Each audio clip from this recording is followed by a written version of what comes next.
Bonjour à toutes et à tous et bienvenue dans votre émission de rendez-vous, émission gourmande et festive cette semaine puisque nous allons parler quiche, nous allons parler miel, nous allons parler voiture et enfin spectacle de rue. Nos deux premiers invités de la semaine sont Jérôme Labaille, bonjour. Bonjour. Vous êtes conseiller municipal à Mirecourt en charge des animations et de la ville bien sûr. Vous allez nous parler de la fête de la quiche. Le retour de la fête de la quiche à Mirecourt, ça se passe à la fin du mois, le samedi 28 juin. Le week-end d'avant, du côté de Certilleux, ça on est sur le secteur de Neufchâteau. Benjamin Pagnon, bonjour. Bonjour. Vous êtes conseiller municipal, vous êtes le vice-président du comité des fêtes donc de cette petite commune, Certilleux, et vous nous proposez la première édition de la fête du miel, donc le dimanche 22 juin. On se détaille tout cela dans quelques instants. En seconde partie d'émission, on parlera du troisième concours Vitelle Élégance Automobile, ça c'est ce week-end, dimanche 15 juin.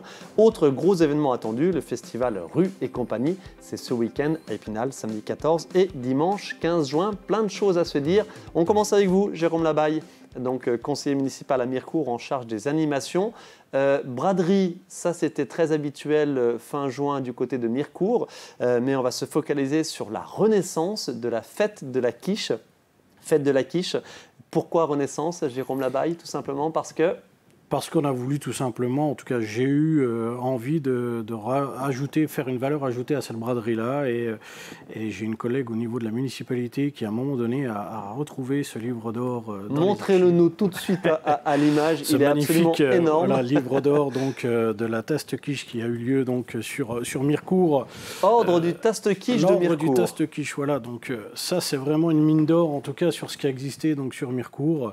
Ah, c'est très impressionnant. Avec donc pas mal de photos d'époque, pas mal de signatures de confréries, des articles de presse d'époque où on mettait donc en valeur la quiche au niveau donc de Mirecourt, en tout cas, voilà. On n'a pas dit les dates. La confrérie, donc cette fête de la quiche qui a eu lieu de 1969 à 1985. Oui. Et alors pour des raisons... très précise que vous allez nous rappeler tout de suite. Pourquoi elle a disparu de Mirecourt, tout simplement? Alors, elle a disparu de Mirecourt, tout simplement. Bon, ça, c'est toujours un peu tragique quand on en parle. En tout cas, quand les personnes nous ont informés de tout ça. Malheureusement, c'est suite à des soucis financiers, tout simplement, au niveau de l'association. Puisque, à l'époque, cette manifestation, ils ont fait venir Richard Anthony, à l'époque, et c'est Jérôme qui, malheureusement... Une des vedettes de l'époque avec C'est Jérôme. C'est Jérôme, mais qui n'était pas encore connu comme aujourd'hui avec ses tubes. Et malheureusement, ils se sont retrouvés avec une trentaine de visiteurs pour le concert. Et malheureusement, ils ont dû... arrêter tout parce que ça leur a coûté énormément. Et la fête de la quiche a clairement bu le bouillon financier. C'est ça, et c'est Dombasle-sur-Meurthe, en Meurthe-et-Moselle, qui a récupéré cette festivité autour de la quiche. Bref, on oublie le passé. Donc, pour le retour de la fête de la quiche le samedi 28 juin, donc du côté de Mirecourt, on a vu l'affiche. L'idée, évidemment, c'est de... On voit des images des dernières éditions dans les années 80. On voit bien la colorimétrie, évidemment, des photos. Et puis voilà, c'est cette équipe qui relance cette animation. L'idée, se retrouver autour, bien sûr, de cette tradition gourmande lorraine qu'est la quiche, et puis fédérer du monde avec un concours. Fédérer du monde, surtout rendre aussi hommage à toutes ces personnes qui ont œuvré pour ces manifestations, parce que la taste quiche, c'est quand même un événement qui rassemblait, comme à la foire aux grenouilles, plus de 10 000 personnes quand même dans les rues de Mirecourt. Jusqu'à 13 000 personnes. Jusqu'à 13 000, ils sont montés jusqu'à 13 000, donc c'est quelque chose qui est complètement impossible aujourd'hui à réaliser sur Mirecourt. C'est demain, où est-ce que vous en êtes en termes d'organisation, en termes d'exposants, en termes de festivités pures et dures? Alors, concernant la manifestation, on est aux alentours de 80 exposants sur les rues principales de Mirecourt. On aura beaucoup d'animations. On a vraiment mis le paquet cette année sur les animations. On a de nombreux partenaires qui nous suivent pour apporter donc des manifestations. Il y aura donc des expositions, des danses folkloriques, il y aura un jeu, un village pour enfants, enfin il y aura énormément de choses, on aura des démonstrations. On a vraiment mis cette année vraiment le paquet, je pense. Et un petit mot donc sur ce concours pur et dur. Donc un concours, avis aux cuisinières. Oui, aux cuisiniers amateurs, puisqu'on a voulu donc créer un concours. On va créer un concours donc de la meilleure quiche. Et, comment ça se passe passe concrètement? Comment que ça se passe tout simplement? Les gens viendront donc avec leur quiche qu'ils ont réalisé. On leur donnera donc une étiquette, tout simplement, et avec donc bien sûr leur nom, leur prénom. Et vers 16h, 16h30 dans l'après-midi, on fera donc avec un jury que je ne vais pas dévoiler puisqu'il est en train de se finaliser. On fera le concours donc, de la meilleure quiche donc, sur Mirecourt. Voilà. Mais en tout cas, voilà, moi j'en suis assez fier. C'est quelque chose c'est un projet un peu fou que j'avais envie de mettre en place. Il se met en place, ça prend de l'ampleur, les gens sont contents, donc je pense que ça va fonctionner ici. Voilà, on croise les doigts pour la météo, mais ça devrait le faire. Avec renaissance de la confrérie locale ou pas? On aimerait bien, mais là il est vraiment un peu tôt. Il faut vraiment faire les choses au fur et à mesure. Refaire une confrérie, ça serait le top du top. Mais je pense que dans un premier temps, il faut faire connaître aux gens ce qui a existé sur Mirecourt, puisque moi-même je ne le connaissais pas, ce taste quiche. Je pense qu'aujourd'hui il faut faire connaître tout ça. Et y a-t-il eu des échanges, un partenariat avec Dombasle-sur-Meurthe?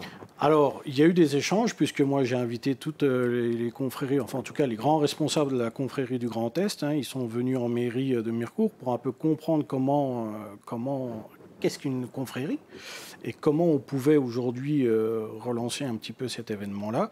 Donc ils nous ont aidés, on a eu des superbes échanges, ils seront présents, les confréries sont toutes invitées pour un peu aussi dynamiser cette journée. Non, je pense que voilà, au-delà de tout ce qu'on a mis en place, je pense que ça va être quelque chose de sympa. Allez, affaire à suivre et nous y serons bien sûr avec nos caméras, c'est quasi assuré. Donc le samedi 28 juin du côté de Mirecourt, la renaissance de la fête de la quiche avec un concours donc, auquel vous pouvez participer très simplement en amenant tout simplement votre préparation faite à la maison. Ça, c'est le samedi 28 juin du côté de Mirecourt en parallèle de la braderie réalisée par les commerçants de la ville. Merci beaucoup Jérôme Labaille. Merci à vous. Affaire à suivre, on se retrouve sur le terrain le 28 juin. Benjamin Pagnon, rebonjour, conseiller municipal, donc le vice-président du comité des fêtes.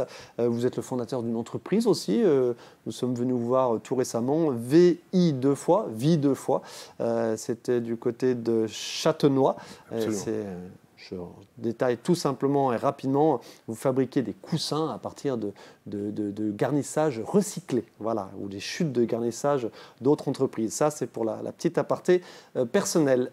Première édition de la fête du miel que vous proposez donc le lendemain de Mirecourt, à savoir le dimanche 22 juin, dans votre petite commune de petit village de Certilleux. Pourquoi tout simplement cette fête du miel? Vous êtes vous-même apiculteur amateur? Amateur, très amateur. L'envie, c'était de redynamiser le village avec le comité des fêtes. Et, combien d'habitants à Certilleux? 105. Donc, vraiment tout petit village. Donc, l'animation est à la hauteur du nombre d'habitants.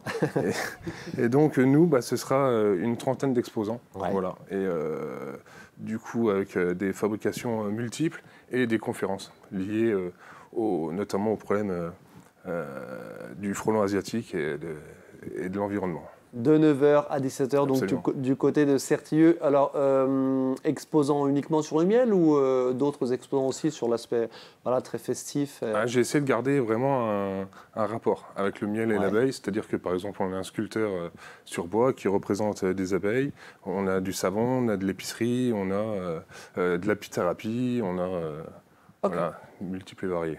L'idée, donc, c'est de proposer quelque chose de nouveau et de faire découvrir ce village de Certilleux qui vous tient à cœur, bien sûr. C'est ça. Puis, il faut savoir aussi qu'il y a une histoire dans ce petit village liée au miel qui a été fabriqué il y a encore un siècle. Et on a des ouvrages, notamment des livres, qui ont été écrits par les différents abbés et curés de l'époque qui prônaient le miel local.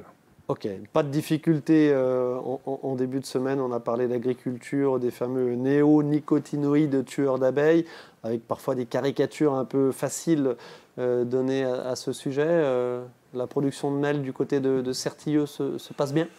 Dans l'Ouest vosgien, globalement, on est plutôt en déficit par rapport aux années précédentes. Mais, dû à la météo? Dû à la météo, à l'humidité, principalement, et au frelon asiatique. C'est pour ça que les conférences seront tenues par le GDS. Et, GDS, groupement de la défense sanitaire. Groupement de défense sanitaire. Ok, eh ben écoutez, merci beaucoup Benjamin Pagnon, donc conseiller municipal. Vous êtes venu nous présenter cette première édition de la fête du miel chez vous. À savoir, pardonnez-moi aussi, qu'il y aura des animations musicales, et, le repas bien sûr, etc. Donc, on a vu l'affiche et c'était marqué restauration en gros, pas de souci. Merci Benoît Pagnon, donc première édition de la fête du miel le dimanche 22 juin du côté de Certilleux. Merci à tous les deux. Restez avec nous pour la seconde partie de Qu'on se le dise. Retour sur le plateau de Qu'on se le dise avec nos autres invités. Michel Cazes, bonjour. Bonjour. Vous êtes co-organisateur du rassemblement Vitel Élégance Automobile. Évidemment, rassemblement de vieilles autos, 3e édition, donc ce dimanche 15 juin. Et le même week-end, Frédéric Fluzin et Nicolas Sion, bonjour. Bonjour. L'Étincelle Prod, la compagnie Étincelle Prod, donc pour une nouvelle édition du festival Rue et Compagnie, c'est à Épinal bien sûr. C'est samedi 14 et dimanche 15 juin. Une renaissance, on va dire, du festival, puisque forcément, coup d'œil et clin d'œil évidemment à Isabelle Sartori qui a été aux manettes de ce festival pendant de nombreuses années. On se détaille tout cela dans quelques instants. Michel Cazes, donc pour le Vitel Élégance Automobile, c'est un concours que vous nous proposez avec des voitures carrément exceptionnel. On va tout de suite voir quelques images de l'édition 2024. Ça se passe donc dans le parc thermal, devant la... Ah, ça c'est... Alors, on voit les vieilles photos. Ah bah ouais, on va parler d'abord de l'historique de ce festival. On voit tout de suite, bien sûr, des très vieilles photos. Concours très, très ancien. Très ancien. La première iconographie qu'on a, c'est 1910. Donc, la voici, donc à l'écran. Et puis, on a quelques images aussi ou de coupures de presse locale durant la période, on va dire, voilà, par un exemple, une belle voiture, une belle dame. On voyait que les concours, c'est une belle voiture carrossée par des professionnels particuliers. Ouais. Et les dames avaient aussi des tenues particulière de couturier. Alors sur les vieilles photos, il y a les dames, mais aujourd'hui il y a les dames et les messieurs. Alors maintenant, en effet, c'est un équipage. Ça peut être aussi 2 dames. Hein. On a aussi des équipages à 2 dames. On a un trophée féminin. On voit aussi des magnifiques photos donc, qui sont relatées dans Vitel Journal, qui était la petite gazette pendant la période thermale, donc pendant l'été. Et puis vers 1960 à peu près, donc ça s'est perdu. La photo qu'on voit là, par exemple, aujourd'hui c'est un terrain qui sert plutôt à des entraînements de hockey haute, mais c'était le terrain de polo de Vitel. Donc, c'était une station très huppée, hein, donc toujours comme d'autres comme Vichy, Biarritz, etc. Et la plupart des concours d'élégance se passaient sur des stations balnéaires ou thermales de très haut niveau, ce qui est toujours le cas parce qu'il y en a il y en a eu 28 l'an dernier, mais il y en avait 20 il y a 2 ans, il y en avait peut-être 18 l'année d'avant. Il y a une recrudescence, mais nous, on s'est placé depuis 3 ans donc, dans ce mouvement pour mettre en avant, bien sûr, le patrimoine architectural de la ville, l'atmosphère qui s'est dégagée, mais pas par nostalgie, mais pour simplement reconquérir ce statut. Et on va voir quelques images, donc justement, de quelques voitures, j'allais dire des voitures restaurées, mais avec des images récentes, puisqu'elles datent de l'année dernière, j'y arrive. Voilà, on voit tout de suite le niveau, effectivement, d'exigence de ces collectionneurs avec de véritables petits bijoux que vous proposez. Hein. Voilà, oui. Alors le plateau commence depuis l'origine des véhicules. Ouais. On est sous le régime de la Fédération française des véhicules d'époque. Donc c'est un classement particulier. Et les voitures doivent dater de l'origine jusqu'à 1970. On part en catégorie. Là, on vient de voir passer une Talbot qui est de la catégorie origine à 1930. Ensuite, il y a 30, 45 et ensuite 46. 70, voilà. Donc on a des remises de prix et on a donc des voitures qui sont classées. Donc, et en effet, une voiture plus ancienne. Voilà, tout en état de rouler. Alors obligatoirement, elles doivent s'arrêter et redémarrer. Si la voiture ne redémarre pas, donc elle est disqualifiée. Donc, on a vu un petit problème de redémarrage au début des images. Voilà, exactement. Mais voilà, donc alors vous voyez à l'écran la plus belle, celle qui a gagné le concours l'an dernier, parce qu'il y a le prix d'or puis 3 prix d'argent. C'était donc ce qu'on appelle une avion voisin. Donc, qui était de 1929, je crois, 32, j'ai un petit doute, voilà. Ouais. Et cette voiture a même, au rassemblement national de tous les concours d'élégance qui a eu lieu à Montlhéry par la Fédération française de véhicules d'époque, elle est arrivée 2e. Donc on est parmi tous les grands concours, donc on était 2e l'an dernier. D'où viennent-ils tous ces passionnés donc, qui participent à vous l'avez dit, une vingtaine de concours élégance en France? Oui, une vingtaine, oui. D'où viennent-ils ceux qui seront à Vittel donc, le dimanche 15 juin? Grand Est, on va dire, et on a aussi des personnes qui viennent banlieue parisienne, voilà, côté Est plutôt. On est en concurrence avec un autre, mais qui est à Dinard, mais donc justement, on ne se fait pas directement concurrence parce qu'on a 2 zones géographiques assez larges chacun. Pardon, plus le temps passe, moins il y a de voitures, j'imagine, ou pas spécialement? Parce que forcément... il faut trouver à chaque fois une voiture... le temps fait quand même son œuvre. Oui, et dans nos concours, on ne doit pas, une voiture qui se présente ne doit pas se représenter l'année d'après. Donc ça oblige à un renouvellement. assez difficile. Donc il faut aller chercher des personnes qui veulent bien présenter leur voiture. Mais ce qu'on remarque, c'est que les voitures sont toujours de meilleur en état, en meilleur état. Donc on a des voitures de très bonnes, avec une remise à niveau. Enfin, les voitures sont vérifiées pour qu'elles soient en conformité avec l'origine. Voilà. Un petit mot sur cette passion sur notre département. Combien de collectionneurs de vieilles voitures de cet acabit? Parce que là, on est... Difficile à dire parce que nous, on a très peu de personnes du département. Enfin, très peu, si on en a quand même. Il y a un très grand collectionneur près de Vittel, à Sandocourt, qui est très connu, voilà, qui collectionne plutôt les pans rares. Il présente 2 pans rares exceptionnels, une dynamique et une panoramique. Voilà, par exemple. Mais on a plusieurs clubs sur les Vosges, mais on est le seul à réussir à regrouper des voitures de ce niveau et dans cet état. Et combien sont-elles au total? Elles sont 22. Voilà. Ça se déroulera de 15h à 18h. Oui. Je précise 2 petites nouveautés cette année. On a un jury jeune. Un jury jeune, donc c'est des adolescents qui vont juger par eux-mêmes, qui attribueront un prix en fonction des critères qu'on a définis, mais qui seront de leur libre choix. Et puis on a, par exemple, dans le petit village qu'on installe, un nouveau venu, qui est le Musée national de l'automobile de Mulhouse, qui vient faire présentation du musée et qui discutera avec nous pour regarder comment voir la vie. Des profils experts ou pas, mais justement, c'est l'intérêt de cet événement. Extra. Merci beaucoup, Michel Caz. Donc, pour le Vittel Élégance Automobile, c'est ce dimanche 15 juin, après-midi, donc du côté de la Galerie Thermale. Merci, bon concours. Merci. Nicolas Sion, Frédéric Fluzin, bonjour, rebonjour tous les deux. Bonjour. Donc je montre tout de suite l'affiche de ce festival attendu, à savoir une nouvelle édition bien sûr du festival Rue et Compagnie, un des événements phares bien sûr de l'animation de la Cité des Images. Ça se passe au mois de juin et donc c'est ce week-end, donc une nouvelle édition samedi 14, c'est samedi 14 et dimanche 15 juin. Alors, première... oui, il n'y a plus le chien qui était cher à Isabelle Sartori et qui a porté ce festival pendant des années, bien sûr.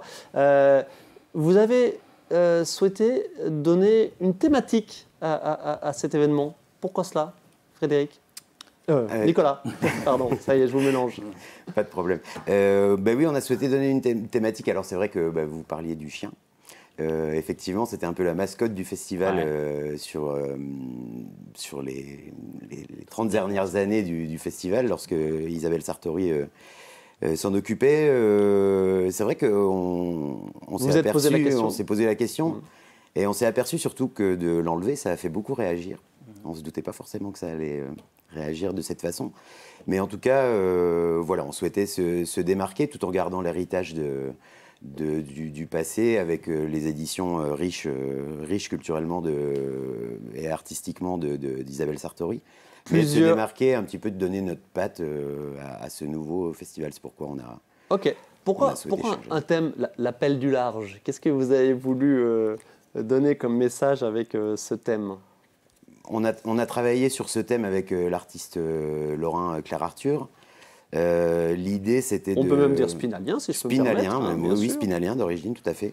On souhaitait surtout en fait travailler un petit peu sur le voyage, qui soit physique ou imaginaire, mais en tout cas travailler un petit peu sur ce thème-là. C'est pourquoi on a choisi ce titre de l'appel du large, parce que Claire nous a proposé tout de suite la création de phares mobiles, donc qui animeront les rues du festival le 14 et 15 juin. Ok. Phares mobiles, une des nouveautés de cette édition. Oui, tout à fait. Donc on a travaillé autour de cette création, et puis j'ai envie de dire, l'appel du large, C'est un thème qui est venu un peu de soi, en fait, en travaillant sur cette création-là. Allez, voilà. Frédéric, vous étiez clairement attendu au tournant, évidemment, avec ce passé, cet historique de Rue et compagnie. 20 compagnies, au final, qui seront présentes. D'où viennent-elles? Est-ce que vous avez invité des anciennes, des nouvelles, du Grand Est, de partout en France? Oui, tout à fait. On a invité des compagnies lorraines, même de la grande région, de Franche-Comté, d'Alsace, et puis aussi des compagnies de France. Et puis, certaines qui étaient déjà venues ici, qui connaissaient le festival? Oui, certaines sont déjà venues avec d'autres spectacles. Donc le public connaît aussi? Peut-être, oui, mais il y a peut-être plusieurs années. Voilà. C'est un mélange vraiment de plusieurs années, des retours de compagnies, des nouvelles compagnies qui ont présenté leur travail. Tout genre différent. Ça aussi, c'est la raison d'être de ce festival. On est sur un festival de spectacles de rue, mais quand on dit spectacle de rue, il y a tout. Il y a de la magie, du grand spectacle, de la musique. Oui. Quoi d'autre? Oui, la musique avec les fanfares qui font de la déambulation, des spectacles plutôt de cirque, avec des acrobates, il y a des clowns. Voilà, on a vraiment tous les types de spectacles. De spectacles de rue. Qui sont représentés, ouais. Ok, allez, justement, on va rentrer un petit peu dans le détail. Il est grand temps. Nicolas, on va voir des photos de quelques compagnies et puis juste 2 mots sur chacune des compagnies donc, qui seront présentes. Compagnies qui, je ne l'ai pas précisé, se produiront bien sûr à plusieurs reprises. Soit samedi, soit dimanche, soit samedi et dimanche, oui. Dans les rues d'Épinal, sur une quinzaine de sites, mais que dis-je, une vingtaine de sites. Une vingtaine de sites. Allez, quelques mots sur chacune des photos. Et là, on voit la compagnie la compagnie La Chose Publique avec le spectacle La Fanfare Les Hurluberlus. Okay. Qui seront présents le samedi à Rue et compagnie. C'est une compagnie qui nous vient de Chaligny en Meurthe-et-Moselle, tout près de Nancy. De l'acrobatie. De l'acrobatie avec 16 mesures de nœuds. Là, c'est une compagnie qui nous vient d'Ardèche. Voilà, c'est du nouveau cirque avec une cordiste et un machinois. Ok. Allez, photo suivante pour les découvrir et à découvrir donc en vrai ce week-end à Épinal. Alors là, donc, on a Max Ollier, qui nous vient de Sainte-Barbe, donc très très proche d'ici. C'est du local. C'est du local, avec le spectacle Vexation mécanique. Vexation mécanique, c'est un spectacle musical, un spectacle qui est inspiré d'une pièce d'Eric Satie qui s'intitule Vexation. Ok. Allez, photo suivante. On va enchaîner avec se mettre un petit peu dans l'ambiance. Alors là, on a Rosie Volt, donc qui nous vient de la Drôme et qui est une gardienne de chèvre un peu particulière puisque elle fait du air gardiennage, si je peux dire. On imagine ce que c'est. Okay. Allez, dernière photo que je vous demande de commenter. Alors là, on a le Théâtre Groupe. Donc c'est une compagnie bien connue qui est déjà venue plusieurs fois à Épinal pour sa part, qui est venue la dernière fois, je crois, c'était dans le cadre des Larmes du Rire avec un spectacle qui s'intitulait La Jurassienne de réparation. Et là, ils nous viennent avec un spectacle qui s'appelle Stand 2000, plus particulièrement avec 2 spectacles, avec Monsieur Patrick et Stand 2000, mais là la photo en question c'est Stand 2000. C'est un stand forain délirant, décalé, voilà, et qui se tiendra place des Vosges, à côté de la Maison du Bailly. Alors, stand forain a quelque chose de très décalé aussi, c'est Titanos. C'est une compagnie que vous allez accueillir. On va voir quelques images et on va continuer de parler des nouveautés de cette édition 2025 de Rue et compagnie. Frédéric, l'autre nouveauté de cette édition, c'est le village du festival sur le parking derrière le palais de justice. Oui, c'est ça. L'idée, c'est quoi?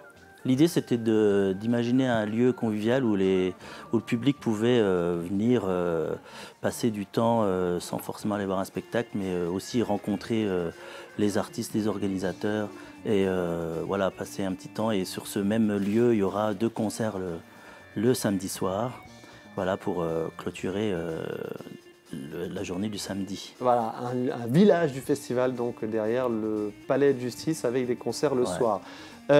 Nicolas, clairement vous êtes attendu au tournant sur la programmation. On sait qu'il y a un public exigeant parfois de Rue et compagnie. Votre sentiment? Vous avez le sentiment d'avoir gardé cette exigence de qualité? Eh ben, on l'espère. On jugera sur pièce, si je peux me permettre. Exactement, j'invite le public à en juger, mais on espère en tout cas avoir conservé cette exigence-là. Les compagnies qu'on a fait venir sont des compagnies, pour certaines, des amis, puisqu'on est nous-mêmes compagnie de spectacle. Oui, je ne l'ai pas précisé, bien sûr. Je le précise. Et donc voilà, forcément, nos spectacles nous font rencontrer beaucoup de compagnies. On a sympathisé, ça fait quand même maintenant 20 ans qu'on tourne un petit peu. Donc on connaît pas mal de compagnies. Donc on espère en tout cas que nos choix artistiques satisferont le public exigeant, comme vous le dites, du festival. Mais on public spinalien, public vosgien, mais qui vient aussi de loin. Hein. Oui, qui vient de plus loin. Ouais.